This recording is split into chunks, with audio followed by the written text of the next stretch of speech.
So why are drugs so pervasive? What's going on with that? Here in the US, of course, we've seen a steady rise in drugs of abuse over the last century, with an increase accelerating over the last several decades. We've seen designer drugs, we've seen drugs that outrun the law, we've seen an explosion of different kinds of drugs, but also we've seen an explosion of the number of people using drugs. And it's become a more and more widespread problem across the board, with various epidemics breaking out. So the question is, what's up with that, right? So, like, why are we seeing so much of this now? What are drugs doing for people that seem to be driving all of this behavior? Because making laws against them only goes so far. People are clever and they find ways to get around this, obviously. So what we really need to do is take a look at what is driving the demand. Now, often the discussion about this very question isn't very useful. We often hear people talking about neurotransmitters and reward circuits. But the problem with those kinds of explanations is they really don't explain anything. And the reason why is because the language gives you the impression that the brain just has this sort of generic reward button and a drug will hit it and you'll just feel great. And that's why people are using the drug. They're just going for a high. But the brain is way more complex than that. And everything in the brain is context dependent. So we need to think a little bit harder about what these drugs are actually doing that is driving this kind of behavior. A brain doesn't have, our human brains and animal brains in general don't have generic reward circuits. They have different circuits that actually motivate specific types of behavior that benefit survival in the long run, but then get hijacked artificially by drugs. So in humans, what do you think that might be? I think you can break it down to three main things.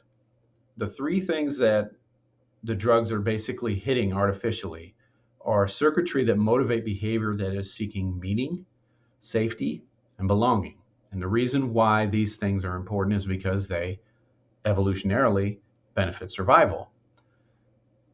And okay, so how does that work? Well, obviously, if your brain is seeking safety, then they're going to benefit survival by not getting killed. But also in more subtle types of safety, meaning, remember, we don't have to just live. We have to successfully live and thrive to the point where we reproduce. That's a little bit more than just surviving. Okay, so that's the kind of safety that we're looking for. Meaning is a all-pervasive type of thing that the brain is trying to do, which is create a coherent model of the world that is as accurate enough to get me through to succeed. Belonging, on the other hand, is the social side of this.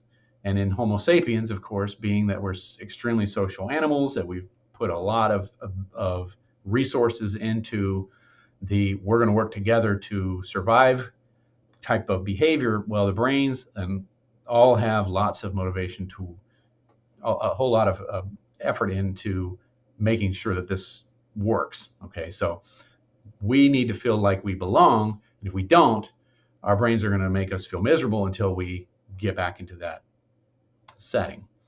So what drugs is doing what here? This is actually not that difficult. In terms of meaning, what stimulants mostly do is provide artificially a sense of meaningfulness. What they do is they really hit the so-called seeking system that is defined by affective neuroscience that motivates behavior that is exploring the environment. So when you're on a high dose of stimulants, you think that the world is full of meaning, right? You're intensely interested in what's going on, and people really crave that. The safety piece of this is mostly handled by either the cannabis and all of the types of cannabinoids and the benzodiazepines. These are medications that and drugs that all hit this system that tells the brain, okay, I can relax, I'm safe, I'm not in danger. And so that's what those do for you. And then belonging is stimulated by pretty much everything else, which hits either directly or indirectly hits the opiate system. The opiate system was evolved from our pain system, basically hijacked by the social behavior that we have. And the opiate system then motivates pro-social behavior. And when it's stimulated naturally, we feel belonging, we feel connection, we feel we've got trusting bonds. On the other hand, if we hit it artificially, we get those feelings without actually having to engage in the behavior that normally provides this. Okay, so see how much more complicated this is than just reward system in the brain. Okay, when you hear that kind of thing, just kind of, I mean, when I hear it, I just sort of roll my eyes because it's just so oversimplified. It's very useless. Now, here's the trick. Meaning, belonging, and safety are all interrelated and they're overlapping. So how do they interrelate? Well, lack of meaning means you don't have belonging, you don't have safety, vice versa. Lack of safety can be related to lack of meaning and lack of belonging as well. So they feed into each other. And that's why you have people who use multiple drugs sometimes. Now, what this means, however, is that when you're in a state of meaninglessness a state of meaningfulness, of relative safety, a state of social belonging, you will be less vulnerable to what these drugs offer. You won't need them. You won't need to stimulate these circuits in the brain artificially because your behavior will do it for you. Like your environment will do it for you. So those are all things that we encourage people to find in addiction therapies, various different kinds of addiction therapies, basically attack this very issue. And it's pretty well known in a lot of different approaches to addictions that you can get meaning in a way that doesn't involve the drug, and that helps us to get away from the drug because we don't need it anymore. So see how much more useful that is than just thinking of it as a generic reward circuit. So where does meaning come from? Well, meaning comes from spirituality, from the stories we cherish and we treasure, from our own history, from our sense of identity. Those are all extremely helpful things to have to bolster a sense of meaning. The safety comes from our economic system, from local crime, living conditions. So a lot of social issues feed into our sense of safety. Now remember, this is perceived safety, and I'll get a little bit more into that later. Belonging, of course, comes from satisfying our social instincts, which I've talked a lot about on my channel here on the Mental Health Mondays segment especially. And when I'm talking about social instincts, I'm talking about a close romantic pair bond. That's one of them. A sense of family and friends. How close are we to those individuals? How many of them are there?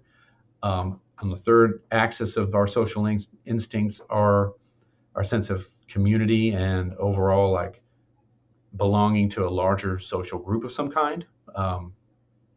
And then the fourth one is our connection to nature itself. When those things are all satisfied, we're less vulnerable to drugs that stimulate the belonging, i.e. the opiates, alcohol, which stimulates it indirectly, and things like that. Now, of all of these, I think meaning is probably the most important one because it can mitigate the other two when they are lacking. But this all kind of brings us back to the question of why are drugs so pervasive? Now, I want to emphasize something here. What I'm saying is that lack of these things, lack of meaning, lack of belonging, lack of a sense of safety, will motivate people to use drugs to fix the discomfort that they feel because of the lack that they have in those areas.